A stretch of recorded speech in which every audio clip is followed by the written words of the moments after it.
Hello viewers, আসসালামু আলাইকুম। এনিনা CG রেসিপিতে আপনাদের সবাইকে ওয়েলকাম করছি। আপনাদের জন্য নিয়ে এসেছি অনেক কমন একটি রেসিপি। এটা হলো আলু দিয়ে দেশি মুরগির ঝোল। দেশি মুরগির ঝোল খেতে অনেক ভালো হয়। বেসিক্যালি যারা নতুন রাঁধুনি তাদের জন্য এই রেসিপিটি অনেক হেল্পফুল। তাহলে চলুন দেখে নেই পুরো রেসিপিটি।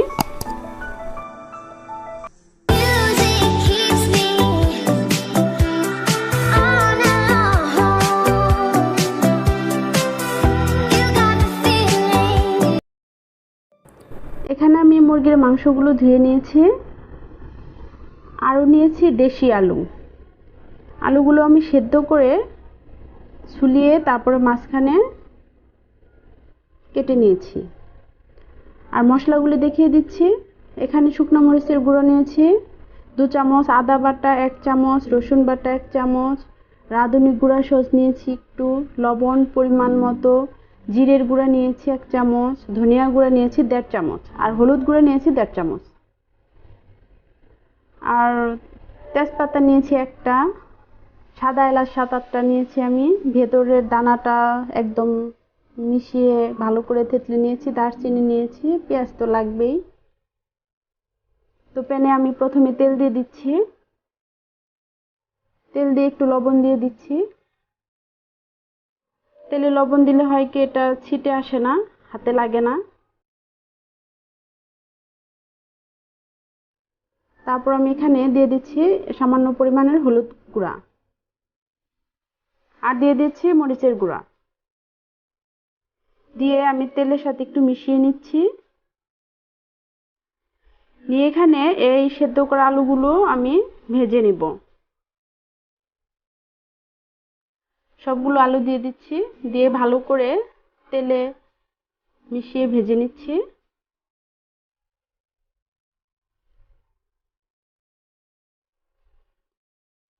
একটু ভাজা ভাজা হলে আমি এটাকে নামিয়ে নিব। এটা হয়ে গিয়েছে তাই আমি নামিয়ে নিচ্ছি। এই তেলে পেঁয়াজ আর গরম মশলাগুলো দিয়ে দিলাম। দিয়ে ভালো করে নেড়েচেড়ে পেঁয়াজটা একটু ব্রাউন কালার করব। পেঁয়াজ ভাজা হয়ে আসলে আমি সবগুলি মশলা একসাথে দিয়ে দেব।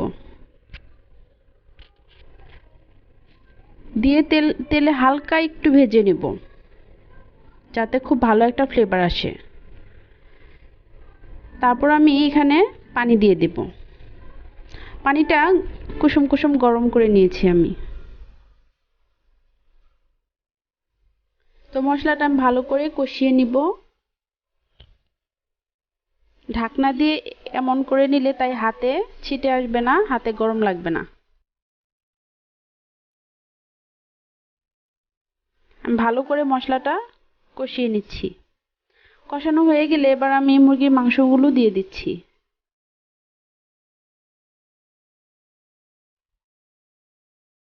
দিয়ে ভালো করে মশলার সাথে মিশিয়ে নিচ্ছি। নিয়ে ঢাকনা দিয়ে ঢেকে রেখেছি 5 মিনিট। 5 মিনিট পর একটু নেড়েচেড়ে নিচ্ছি। তারপর আবার নেড়েচেড়ে নিয়ে ঢাকনা দিয়ে ঢেকে রাখবো কিছুক্ষণের জন্য। দেখতে পাচ্ছি মুরগির মাংস থেকে পানি উঠে এসেছে। এই পানিতে আমি মুরগির মাংসটা কষিয়ে নেব ভালো করে।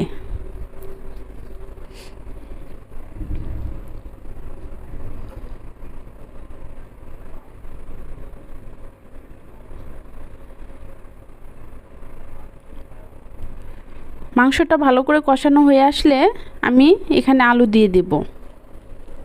আলু দিয়ে ভালো করে নেড়ে চেড়ে নিব। নিয়ে কিছুক্ষণের জন্য ঢেকে রাখবো। 2-3 মিনিট পর ঢাকনাটা খুলে আমরা দেখতে পাচ্ছি আলু আর মুরগির মাংসটা বেশ কষানো হয়ে এসেছে। এখন আমি এটাতে পানি দিয়ে দিব।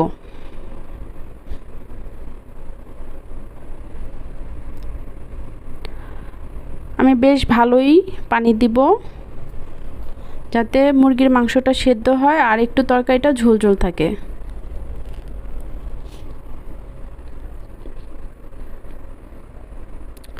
এবার এটাকে আমি আবার ঢাকনা দিয়ে ঢেকে রাখবো কিছুক্ষণের জন্য।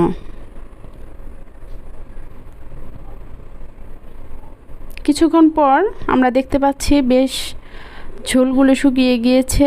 এবার আমি এখানে একটু জিরের গুঁড়ো দিয়ে দেব।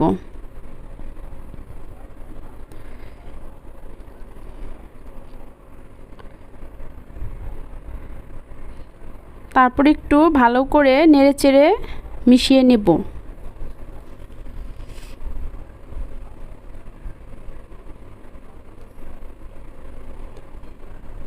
মেশানো হয়ে গেলে আমি অল্প কিছুক্ষণ ঢাকনা দিয়ে ঢেকে রাখবো, তারপর নামিয়ে সার্ভ করে নেব। এটা হয়ে গিয়েছে।